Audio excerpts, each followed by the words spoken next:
Iteka n'umunezero ntangere vyo gusubira kubana namwe muri uyu mugoroba banywanyi mudahwema gukurikira ibiganiro n'amakuru tubandanya gushikiriza imisi yose kuri iyi mbonesha kure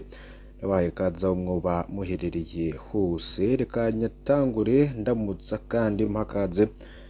aho mudukurikiye muherereye hose abari mu bice bitandukanye mu gihugu c'u Burundi abari mu bisagara ndetse no mu ntara za ruguru bari mu bice bitandukanye ku mugabane wa Afrika amwe mu bihugu bibanye no ku bindi bihugu vya kure bari ku migabane ya kure namwe ndabaramutsa kandi ndabahaye kaze muri aya makuru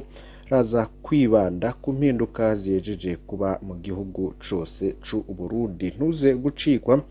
tubatohereza amakuru abagaruka cane mu bisata bigiye bitandukanye by'ubuzima bw'abarundi hari bavugwa cane ku mbuga ngurukana bumenyi bimenyesha amakuru bivugwa cane muri politike agateka kazina muntu ubudandaji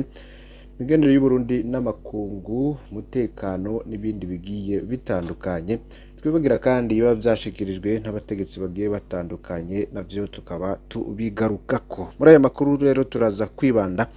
kuri izi ngingo nkuru zikurikira Cambere muza gukurikira ni impinduka ziyejeje kuba ku biciro vy'ibintu vyankenerwa mu gihugu c'u Burundi nyuma yuko rero hadugijwe igiciro c'ibitoro ubu igiciro cyo kwiyunguruza naco nyene gihejeje kuduzwa kuri uyu mugoroba mukaza gukurikira inkuru yavyo ku buryo burambuye bushikirangana byo bujejwe harimo kwiyunguruza bukaba byatangaje ibiciro bishasha iyo nkuru turaza kuyigarukako si ivyo vyadugijwe gusa ahubwo n'ifumbire ya fome nayo ihejeje kuduzwa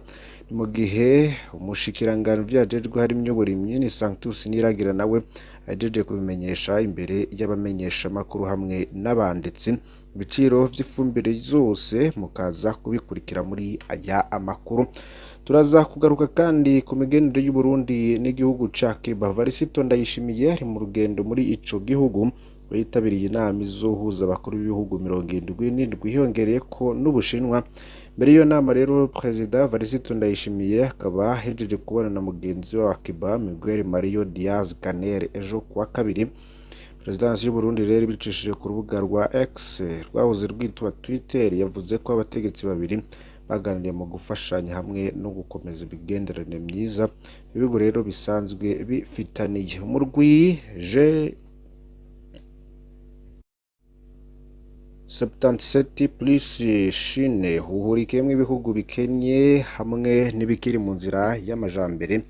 ahanini vyinshi nivyo ku mugabane wa Afrika watangujwe rero n'itariki 15 z'ukwezi kwa gatandatu mu 1964 ibihugu 77 bikiri mu nzira y'amajambere vyasenyera amasezerano abishari nyuma y'inama ya mbere y'ishiramwe mpuzamakungu yabereye Geneve mu Suisse yiga ku guhanahana ibidandazwa hamwe n'iterambere reka imbere yuko tubagezaho ivy'ibiciro bishasha vyo kwinguruza hamwe n'ivy'ifumbire iyi nkuru tuyigaruke ko ku migenderanire y'u Burundi na Cuba muti none migenderanire hagati y'u Burundi n'igihugu ca Cuba yoba imeze gute ahanini ibonekera mu gisata c'amagara y'abantu bwa mbere mumenye ko mu 1992 imigenderanire hagati y'ivyo bihugu bibiri yagaze bitumwe n'ingorane z'ubutunzi mu gihugu ca Cuba cari kiriko kiracamwo ariko muri 2010 murantunge muri mwaka wa 2001 harasubiye kunagurwa iyo migenderanire misata vy'amagara y'abantu n'indero masezero kunagura imigenderanire avuga ko Cuba yoja irarungika mu Burundi mu kiringo kana k'abaganga 100 fasha Burundi kuko bwari buvuye ku ntambara ico gihe ayo nayo yatewe ku mukono wari umushikiranganje w'amagara y'abantu Stanislas Ntawari hamwe na Portero Urikizo yararongoye umugwi uvuye muri Cuba ruzanye mwico gikorwa kandi rero tubona icerekana imigenderanire hagati y'ivyo bihugu bibiri ni muri 2018 ico gihe waserukira Cuba mu Burundi ariko yaba i Kampala muri Uganda yitwaye Zagwire Antonio Luis Pubillones yagiraniye umubonano n'uwari umukuru w'inama nshingamateka w'ico gihe ni Pascal Nyabenda kaya makuru tuyabandanirize ku mpinduka zirabana n'ibiciro cyo kwiyunguruza na bisi naco nyene gejeje kuduzwa kuri wa 13 kwezi kw'icenda 2023 kubiyunguruza mu gisagara ca Bujumbura hahora hagendwa ku mafaranga amajana 600 y'amarundi, ubu na amajana 650 y'amarundi. Ubushikiranganje bwojejwe harimwo ukwiyunguruza butangaza kandi ko ivyo biciro vyadugijwe nyuma y'iduzwa ry'ibiciro vy'ibitoro kuri wa 11 Nyakanga 2023 n'abagamati mu gihugu vyadugijwe nk'uko bigaragara muri iryo tangazo. Ibiciro vyo kunguruza abantu biciye mu miduga mito mito ku mihora ihuza intara n'izindi bakunze kwita Probox, abunguruza abantu bararikoreye kurenza ko amafaranga 1000 ku muntu kuri ivyo biciro bishinzwe. Marie Chantal Nijimbere n'umushikiranganje jeje gutwara abantu n'ibintu yariko arashira ahabona ibiciro bishasha vyo kwiyunguruza mu itangazo ryo kuri uyu wa gatatu. Umushikiranganje Marie Chantal Nijimbere yamenyesheje ko mu gisagara ca Bujumbura muri rusange igiciro ari amajana 650 nk'uko tuhejeje kubivuga. Nakarizi yari impera y'igisagara ibiciro biratandukanye bivanye n'akarere mu gihugu hagati, kaba hiyongeye ko amafaranga amajana 5 muri rusange ku biciro vyahahora nk'uko biboneka muri iryo tangazo.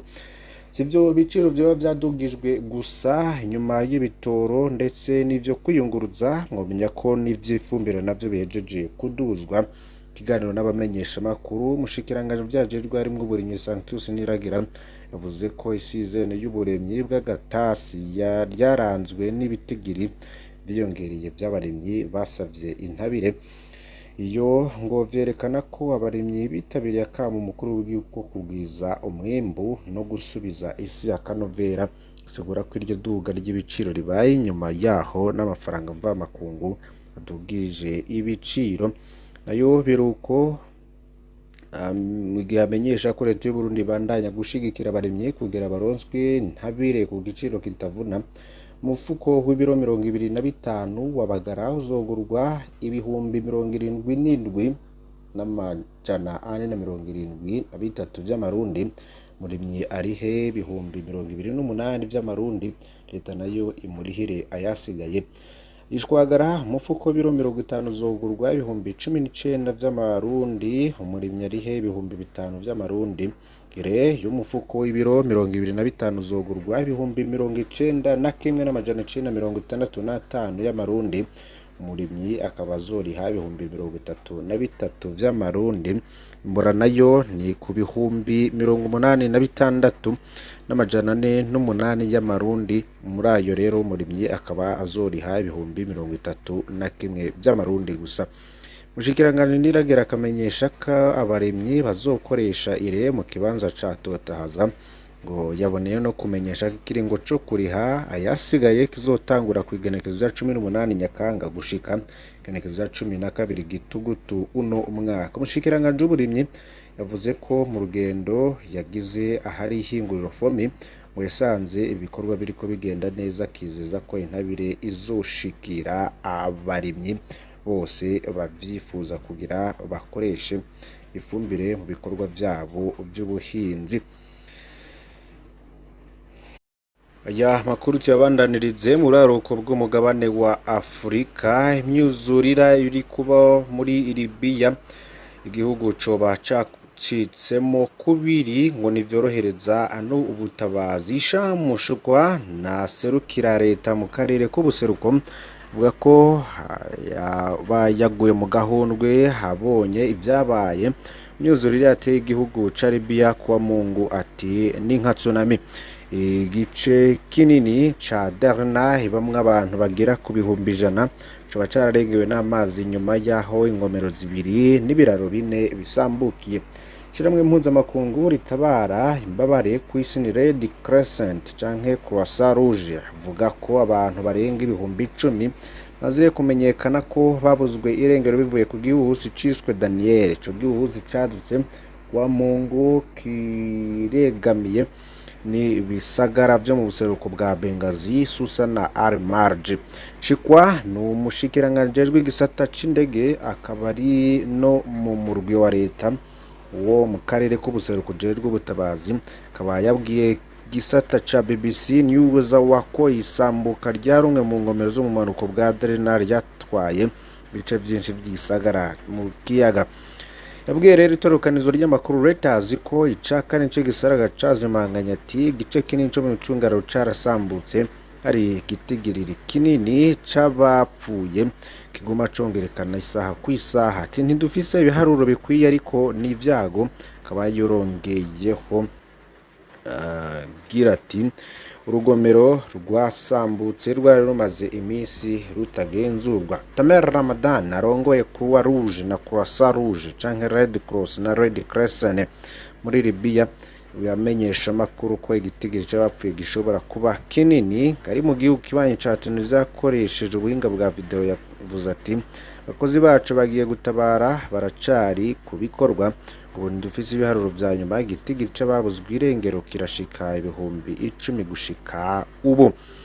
Ku ruhande rw'ubuseruko bw'igisagara ca Misrata co mu burengero kiri mu bahuye n'umwuzurira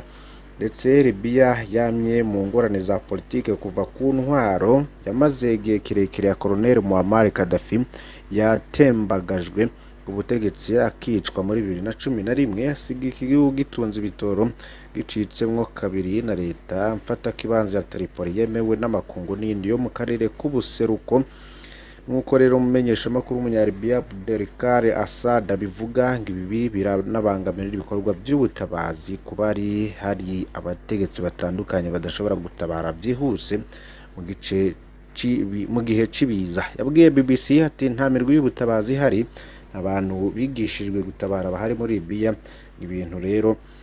vyaba mu myaka 12 iheze vyari ingwano terara leta abiri muri Libya kandi bigatuma imfashanyo itihuta kubera ukuzazanirwa hari abantu batakamba basaba imfashanyo ariko nta mfashanyo iriko iraza.